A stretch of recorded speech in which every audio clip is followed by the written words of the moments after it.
sort of thing? That kind of fantasy too, but nothing that tame. Like, come on. I'm not even going to say who I used to read. I'm sure a lot of you have read them though. Dirty-minded people. Good on you. All of a sudden you're Austin Powers. Yes. Oh, so whenever never mind. Anyway, stopping and being serious. Yeah, I grew up with Dungeons and Dragons, and Dragonlance was my first sort of like passion read when I was like 13 years old. And so I mean I didn't know of the Fae, but the whole all that mythology of different sort of supernatural stuff, and I've always been immersed in it. I was the kid who would go running through the woods when I was like 17 with my bow and arrow. You're saying this out loud. It's okay, we're in a friendly place here. These people understand, right? I bet you, yeah, there's fantasy people out there, that's right. They got, how many people here have swords, or axes, or, that's it? Yeah, come on. Bows and arrows, or played, yeah, I did stuff in the forest too, when I was a kid. Yeah, you played doctor, we know. I did. I went to the forest with this guy, Austin, and we took all of our clothes off and, showed each other things. I was like 7 or whatever. I don't know what I was doing in the forest at 7. But anyway, the point is that's what I did, and my parents found us. And Austin, I had somehow managed to get my clothes back on, and he was behind me naked. And I thought that it would help if I just stood in front of him. My parents were standing there like, we can see him. I was like, what? So Austin, if you're out there, I miss you, and I'd like to see you again. I think he must live in England, because that's where I was at the time. Some British man right now He's is not going, here. oh my God, get me on a plane. So yeah, thank you for that question. For both of you, if there's a performer that you could invite onto the show as a guest star, who would it be, and why would you make that choice? Gosh, there's lots of people I'd love to have guests on the show.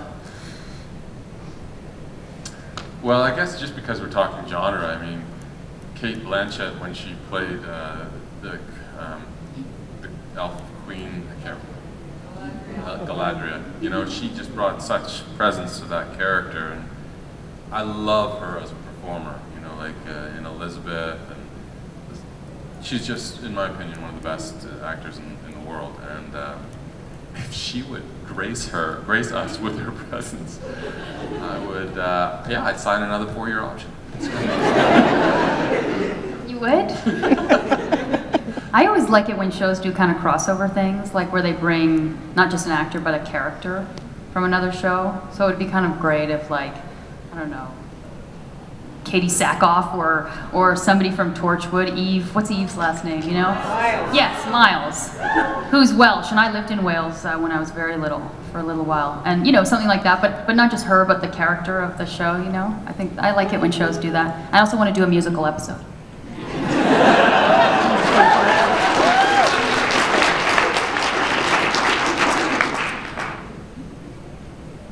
Hi, I was just wondering for both of you, what would you say has been your favorite moment or scene, I guess both to watch and to act out, that occurred between Dyson and Lauren, and why? It might have happened this season. There's definitely some good ones this season. Yeah. But in ones that we can talk about, I remember the first one in season 1 where you checked me out. You had to like... You came to, you were made finally by the Ash. Yeah, to come and have like a physical by Lauren. It was such a short, tiny little scene. But Zoe and I it was just like... The subtext was crazy. Because we really didn't like each other that much at that point in the show. In the show. So everything we said was just laced with hate, and the undercurrent of she's mine. But underneath it all was our real, I love you, Zoe. But I sort of love you. People commented, they're like, there was some really interesting chemistry going on in that scene. Like, what was going on there? Yeah, people bring that up a lot, actually. So I think that for me, like that was the sort of seminal moment for us. And we've had a few, like at the bar when we, commiserate over Bo. Yeah, I finally break up with Bo, and then we have that little scene at the bar where I go, "How am I going to get over her?" And you say, "I'll let you know when I find out." We're kind of bond. Yeah. Yeah. Thanks for asking. Hi. My question is for Zoe. Zoe, what is your beef against honey mustard? Oh, it's just the worst thing ever. Honey mustard, why would anyone, and they always ask you at Tim Hortons, it's their default mustard at Tim Hortons. You have to say, no, I don't want your silly honey mustard. I want just mustard. It's honey and mustard together. It's a gong show. So, I don't like it. Tell us how you really feel. Thank you. Hey guys, I was wondering, between season 1 and 3, what is your favorite episode and why? Body switching is up there for sure. That episode. Yeah, body switching. Our pilot was pretty damn good, though. That aired as 108. Yeah, that's right. That was a good episode. Yeah, that was John Fawcett again, the guy who did. It's always the episodes that are really like packed with layers and. And you know what? After doing the show for so long and we've done so many different episodes, it's really hard to remember. I have no memory of season 2. Like I can talk about season 1, I can talk about season 3 and 4, but time anyone mentions season 2, I'm like, what did I It's like a black do hole. in season 2?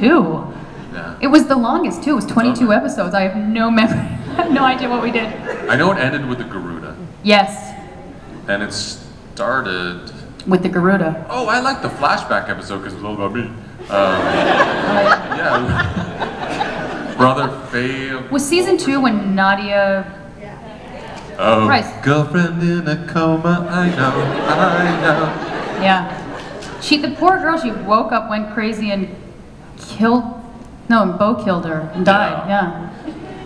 That was a tough storyline.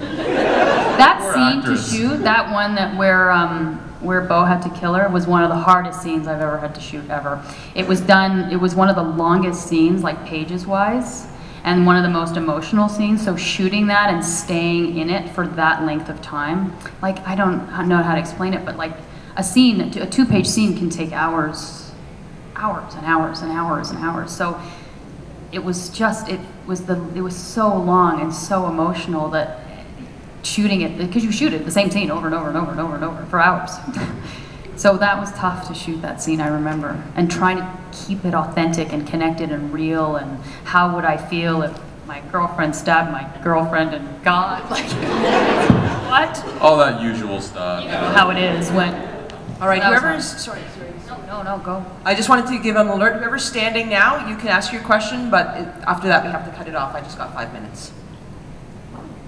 So I guess this is kind of just answered, but I wanted to know what was probably the most difficult scene or episode to, You take this. Difficult. I remember the Dawning episode was rather difficult for Anne and I because we were dealing with, especially the scene in the bedroom when everything when everything hits the fan. You know, I'm realizing that this dream, this made-up world that I've engaged us in is false and is hurting her. She's playing that she's pregnant or having a miscarriage or something. We're reacting to something that's not even there, that's going to crash down and bust in the door. I'm talking to nobody who's particularly there. There was just a lot of weird, convoluted stuff going on in that scene, but it had to be really emotionally volatile. And so, like, you had to really believe in it. And it's all right. They're just bringing us the pizza. There's a lot of imagining that has to be done sometimes because there are things that they do in post. Totally. And so we're reacting to things that completely aren't there. Like, or they'll put a tennis ball, literally a tennis ball, where the thing is, and we're all going, oh! Let's try that again, that didn't work. Yeah. So yeah, when you have to fake a lot of stuff, or like when you're dealing with multiple elements, you know, and but at the same time, that's the challenge of the show, and that's once you do Law School, I mean, you can pretty much do anything because it demands a lot of you. You know, we have to make this completely fictional reality very real, and fill it with truth and emotion at a tennis ball. If we're lucky, it's a tennis ball. Yeah. Yeah. sometimes it's other things. Like what? Your characters seem to have like, quite a lot of hostility. Is it something that you would like to have explored as to what may have caused it? Because it seems like to have started right at the beginning. So our characters seem to have a lot of what? Hostilities toward each other. Is it something that you would like to explore as to like, the backstory of your characters and why they were like that even before Bo came? Are you talking about our character specifically? Yes. Well, Bo is really I mean, I think Dyson and Lauren would. Well, I think also he's talking about right in the beginning, like even before Bo came into the picture. Well, I mean, the whole thing about the way we start Lost Girl out in like 101, the Fae the humans are food, right? And there is, Lauren was as a slave to the Ash, so for me, like in that scene we were talking about, for me to be asked to go and do a physical with her, like to Dyson, that's completely beneath him, and that he has to like deal with an underspecies almost, you know? But that's the beautiful thing that Bo brings to the show, and that's the epiphany and the evolution that she is creating, is that, you know, she awakens a humanity within the circle that are working with her, you know, all of us, and that's why we're so different, and that's why a lot of the other Fae usually have something out for us, because we're befriending the food, you know, we're the vegans of the Fae world. You know, this is the most beautiful thing you've ever said.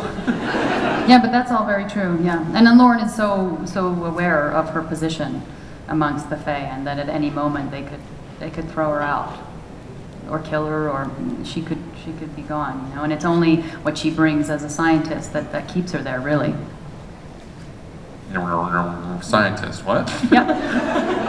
That's right. Absolutely. I was just, did I say that right? Patch to row? No, it's patch to hoe, isn't it? I haven't got a clue. Yeah. Any English majors? Any lit majors in here? Thanks so much for coming. Thank you for guys. coming. All right, you guys have been an excellent audience. Let's hear it one more time for Chris and Zoe. Thank you guys. You guys are awesome. And I think we've seen every one of you today.